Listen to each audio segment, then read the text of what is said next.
যিশুকে এভাবে সিলিংয়ে দেখে তে যিশু বলে চিৎকার করে জ্ঞান হারিয়ে লুটিয়ে পড়ে মাটিতে। তের চিৎকার শুনে জাঙ্কুক সহ বাড়ির কম বেশি সবাই ছুটে আসে। তেকে মাটিতে পড়ে থাকতে দেখে কেউ কোনো দিকে না তাকিয়ে আগে তেকে নিয়ে ব্যস্ত হয়ে পড়ে।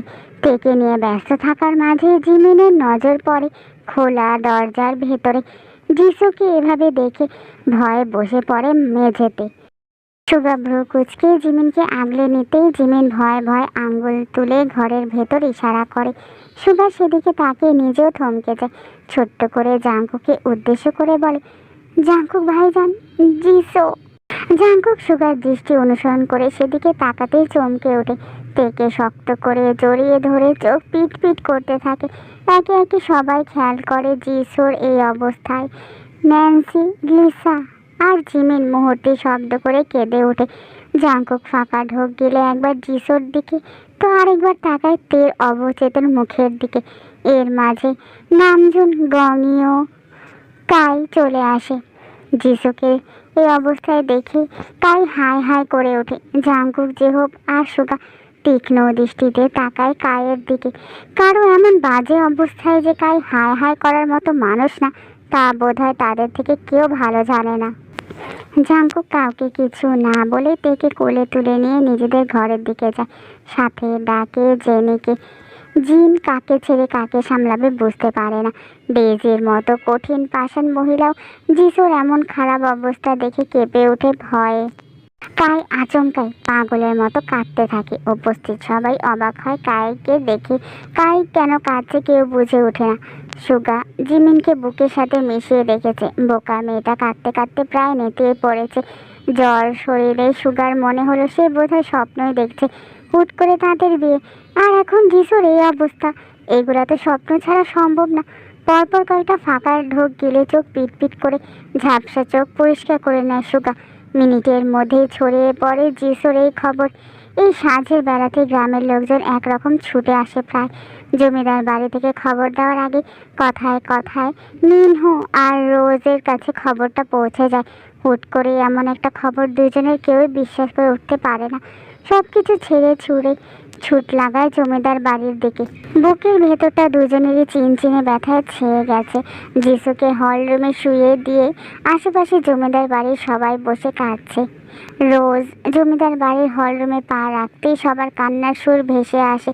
ফাঁকা ঢোক গিলে ভীতু চোখে আশেপাশে চোখ বুলায়। গুটি গুটি পায়ে এগিয়ে যেতেই চোখে পড়ে যিশুর ফ্যাকাশে মুখ। মেয়েকে মেঝেতে শুয়ে রেখে আশেপাশের লোকজন কাঁদছে। এই দৃশ্য একজন মায়ের কাছে কতটা কষ্টের তা একজন প্রকৃত মাই বুঝতে পারেন। মিনহো মেয়ের মুখ দেখে হাউমাউ করে কান্না শুরু করে দেন। রোজ এগিয়ে মেয়ের কাছে পৌঁছাতেই পারে না। জ্ঞান হারিয়ে তিনিও মেঝেতেই লুটিয়ে পড়েন। জিন আর ন্যান্সি ছুটে আসে। দ্রুত রোজকে ধরে সোফা শুয়ে দেন। চাকরকে ডেকে পানি এনে ছিটিয়ে দিতে থাকে মুখে। বাড়ির অবস্থা আরও খারাপ হয়। আশেপাশের লোকজন কানাঘুষা শুরু করেছে। এত ভালো একটা মেয়ে হুট করে এমন একটা সিদ্ধান্ত কেন নিল এটাই কেউ ভেবে পাচ্ছে না। রোজের জ্ঞান ফিরানোর মাঝেই জাঙ্কুক নিচে নামে। এতক্ষণ সে তের কাছে ছিল। এতটা সময় চলে যাওয়ার পরও তের জ্ঞান ফিরেনি। জেনি আছে এখনও ওখানেই। পুরো বাড়িতে মৃত্যুর কান্না যেন জাঙ্কুকের গায়ে লোমকূপ দাঁড় করিয়ে দিচ্ছে। এই নির্দোষ মেয়েটা কেন এমন একটা কাজ করলো এটা ভেবেই বুক ভারী হয়ে আসে জাঙ্কুকের। জিয়ন জাঙ্কুক তো ভীষণ পাষাণ, অথচ যিশুর এমন একটা অবস্থায় সে নিজেকে সামলাতে পারছে না। জাঙ্কুক চুপচাপ এসে যিশুর সামনে বসে পড়ে। নামজুন আর গংইও পুলিশের সাথে কথা বলছে। পুলিশ চায় এই অবস্থার তদারকি করতে, মাটম করতে। এটা শুনেই মিনহো চিৎকার করে কাঁদতে কাঁদতে বলে, আমার মাইয়ারে আর কষ্ট দিয়েন না আপনারা। আমার মাইয়াটা এমনিতেই অনেক কষ্ট নিয়ে দুনিয়া ছাড়ছে, ওরে আর কাটাছেড়া কইরেন না। দুনিয়াতে থাকতে মাইয়ার কদর করি নাই, অথচ এখন আমার বুকটা ফাইটা যাইতাছে। আল্লাহ গো, আমার মাইয়া। জাঙ্কুক যথেষ্ট অপছন্দ করা সত্ত্বেও আজ মিনহোর এক একটা আহাজারি অনুভব করতে পারল। বেশি কিছু বলার মতো খুঁজে পেল না সে। আশপাশ হাতড়ে বলার মতো দুটো শব্দ সে পেল না। কথা বলার সময় বুঝতে পারলো তার গলা কাঁপছে। কোনো রকম নিজেকে সামলে একদম নিচু স্বরে বলল, কোনো রকমের আইনি ঝামেলায় আমরা যাব না। পুলিশ তখন বলল, কিন্তু জমিদার সাহেব, আমাদেরকে তো এগুলো করতেই হবে। জাঙ্কুক তখন রেগে গেল আর বলল, করতে হবে না মানে হবে না। যখন বলেছে একবার হবে না, তখন সেটা নিয়ে আর বাড়তি কথা বলতে চায় না। তাছাড়া ওর বাবাও তো চাচ্ছে না। যিশোর মা ওনারা দুজনেই অবচেতন। এখন তো আরোই কোনো রকম সিদ্ধান্ত নিতে চাই না আমি। কিছুক্ষণের মধ্যেই রোজের জ্ঞান ফিরে আসে। লাফিয়ে উঠে জিনের হাত ধরে বলে, জমিদার গিন্নি, ও জমিদার গিন্নি, আমার আমার যিশো কই, আমার মেয়েটা কই? আমার বুক খালি করে আমার মেয়ে কোথাও যেতে পারে না। কই আমার মেয়ে? দেখি, সরেন। জিন রোজকে শান্ত করতেই চাইলেও কোনো কাজ হয় না। রোজ সব কিছু ছেড়ে ছুড়ে পাগলের মতো নিজের মেয়ের কাছে যেতে চাইতে থাকে। ছুটে আসে নিজের মেয়ের কাছে, মেয়ের মাথার কাছে বসে দুগাল আগলে নিয়ে পাগলের মতো বলতে থাকে, মা, এই মা, তুই উঠবি না? দেখ, আমি সব রাগ অভিমান ভুলে তোর কাছে চলে আসছি রে মা। এই মা, দেখ না, তোর মার কিছু মনে রাখি নাই রে। তাকাবি না এই মায়ের দিকে? মায়ের সাথে অভিমান হয়েছে। আচ্ছা, আমার ভুল হয়ে গেছে। আমি আর কখনো তোর সাথে রাগ করবো না রে যিশো। তাকা না আমার দিকে। আর কতক্ষণ এভাবে রাগ করে থাকবি? তাকা না মা। রোজের এমন উন্মাদনা দেখে উপস্থিত সবাই কেঁদে ফেলে। ন্যান্সি এগিয়ে এসে রোজকে কোনো রকম বলে, আম্মা এদিকে আসেন, এমন করবেন না আম্মা। রোজ এক ঝটকায় ন্যান্সির থেকে নিজেকে ছাড়িয়ে নেয়। চোখ মুখ কুঁচকে ন্যান্সিকে ধমক দিয়ে বলে, এই মেয়ে, কান্না করছো কেন? হ্যাঁ, দূরে যাও আমার থেকে, কাছে আসবে না একদম।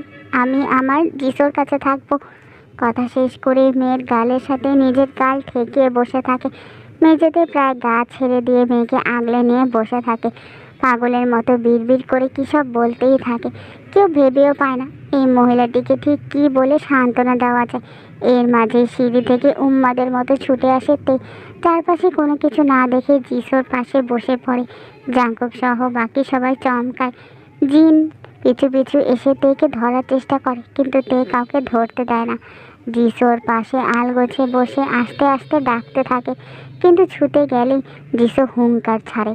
তের হাত টান মেরে সরিয়ে দিয়ে চিৎকার করে বলে, সর, দূরে যা আমার মেয়ের থেকে। খবরদার আমার মেয়েকে ছবি না তুই। এই তুই যা, যা এখান থেকে। রোজ রীতিমতো ধাক্কা দেয় তেকে। লিসা তেকে ধরে কান্নারত অবস্থাতেই বলে, কি করছেন কি মামি? কোনো শব্দ করে না। রোজ কারোর কথা শুনে না। মেয়েকে বুকে আগলে নিয়ে ফের গালের সাথে গাল ঘেঁষে পড়ে রয়। তের চোখ থেকে আপনা আপনি পানি গড়িয়ে পড়ে। জাঙ্কুক নিয়ে জায়গা থেকে উঠে এগিয়ে এসে তের কাছে বসে। তে জাঙ্কুকের শার্ট আঁকড়ে ধরে কান্না করতে থাকে। জাঙ্কুক তের মাথায় হাত বুলিয়ে বলে, কান্না করো না তে, মামির মাথা ঠিক নেই তাই এমন বলছে। নিজেকে সামলাও।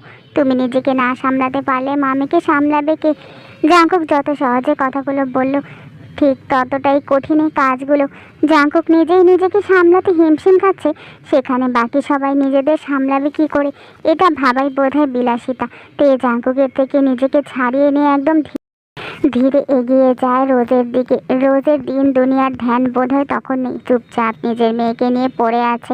তে ফাঁকা কয়েকটা ঢোক গিলে কাঁপা কাঁপা হাতে রোজের বাহুতে হাত দেয়। ভাঙা কণ্ঠে মিনমিনিয়ে ডাকে, মামি, ও মামি। সাথে সাথে রোজ ভয়ঙ্কর হয়ে ওঠে। নিজের মেয়েকে ছেড়ে তিনি সহসাই সোজা হয়ে উঠে ঠাস করে থাপ্পড় বসিয়ে দেয় তের গালে। তের বাহু শক্ত করে চেপে ধরে বলে, তুই না বলেছিলি আমার মেয়েকে আগলিয়ে রাখবি?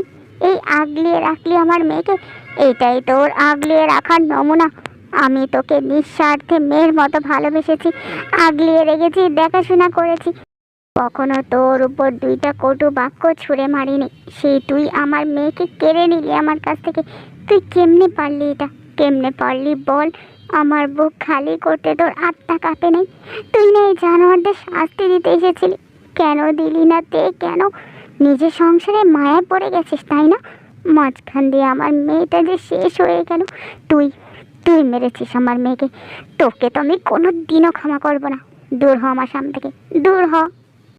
তেকে ছুঁড়ে মারে। রোজ পাগলের মতো কাঁদতে থাকে। তে পাথরের মতো চুপচাপ শুধু বসে থাকে।